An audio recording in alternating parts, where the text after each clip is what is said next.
Bonsoir mesdames et messieurs. C'est pas pour vous déranger longtemps. J'ai un message à faire passer rapidement.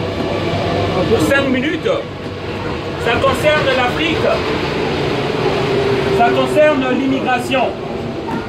L'immigration, c'était le sujet très important pour les Français durant les élections passées.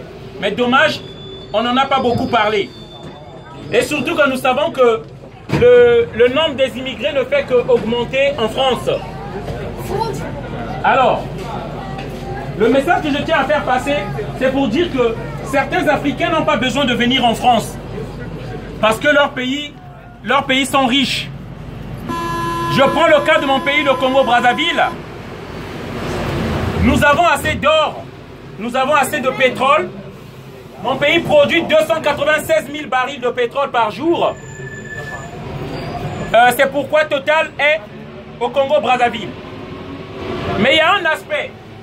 Depuis les pseudo-indépendances, parce que les indépendances, en réalité, l'Afrique n'est pas indépendante. L'Afrique n'est pas indépendante parce que lorsque Charles de Gaulle décrète les indépendances en Afrique en 1960, il y a eu une politique qui était que il fallait mettre à la tête de chaque pays des dirigeants que la France pouvait contrôler. Ce système-là, c'est celui qu'on appelle la France-Afrique. Et tous les dirigeants, tous ceux qui étaient contre cette idée, contre ce système, devaient mourir. C'est pourquoi on a tué Thomas Sankara, qui voulait une réelle indépendance. C'est pourquoi on a tué Sylvanus Olympio du Togo, enterré au Bénin, et on ne l'a même pas enterré dans son pays, parce qu'il avait décidé que le Togo devait sortir de la zone CFA. Et il y a plein d'exemples, Barthélemy Boganda de la RCA. Donc c'est pourquoi je vais vous dire, il y avait une politique d'éliminer tout ce qui était contre la coopération de l'Afrique et la France. Pourquoi mettre des dirigeants qui pouvaient manipuler? C'est pour avoir des matières premières à bas prix. Mais avoir des matières à bas prix à la fin, ça appauvrit une population qui est l'Afrique. C'est pourquoi vous voyez des immigrés venir ici. Tout l'argent des Africains est pillé parce qu'on a mis à la tête de chaque pays africain des préfets de la France. On n'est pas contre la France. J'aime les Français. Mais je suis contre ce système qui consiste à piller nos pays, à appauvrir l'Afrique, à organiser des guerres en Afrique et qui fait que nous autres, étant en Afrique, on vient ici parce qu'on va chercher des terres de paix.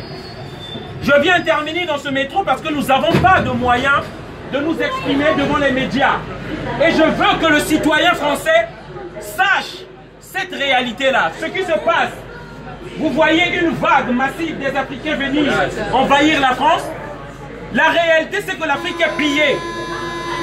L'Afrique est appauvrie avec des dettes inventées par les multinationales occidentales. Voilà. C'est des dettes qui n'existent pas. Comme on appelle, ce sont des éléphants blancs. Donc le message que je tenais à faire passer, c'était celui-là. On nous impose des dictateurs chez nous. C'est pourquoi nous et vous, le citoyen lambda français, qui n'a pas besoin des immigrés ici, qui n'a pas besoin de tant d'Africains en France, voit une vague massive des Africains en France ici. Autant que moi, j'avais une entreprise encore chez moi, je pouvais rester chez moi. Mais lorsqu'on nous impose un dictateur qui organise des guerres, comment voulez-vous qu'on vienne ici, qu'on reste là-bas?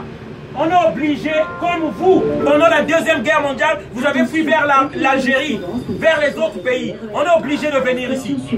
Voilà le message que je tenais à faire passer, chers amis, chers frères français.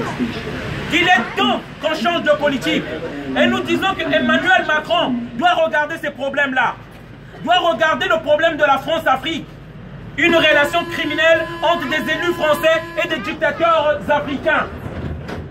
Aujourd'hui, mon pays, parce qu'on nous imposait un dictateur, il y a des enlèvements, il y a des guerres, on tue des Congolais.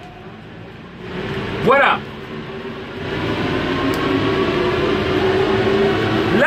sur la photo Monsieur Denis Sassou Nguesso, avec des élus français, Nicolas Sarkozy, François Fillon. Là, il y a Blaise Compaoré, du Burkina Faso, l'ex-dictateur, en compagnie des criminels. C'est ça la relation France-Afrique, qui consiste à nous imposer des dictateurs, des criminels, des tueurs qui tuent leur peuple. Là, c'est au Congo-Brazzaville où on tue des gens. Sassou Nguesso, 34 ans au pouvoir. Tous les opposants politiques sont en prison. Voilà la réalité de notre quotidien. Des tortures au Congo-Brazzaville. Comment rester dans de tels pays? Mais il ne faut pas aller là, personne ne vous aide. Voilà. C'est pas grave.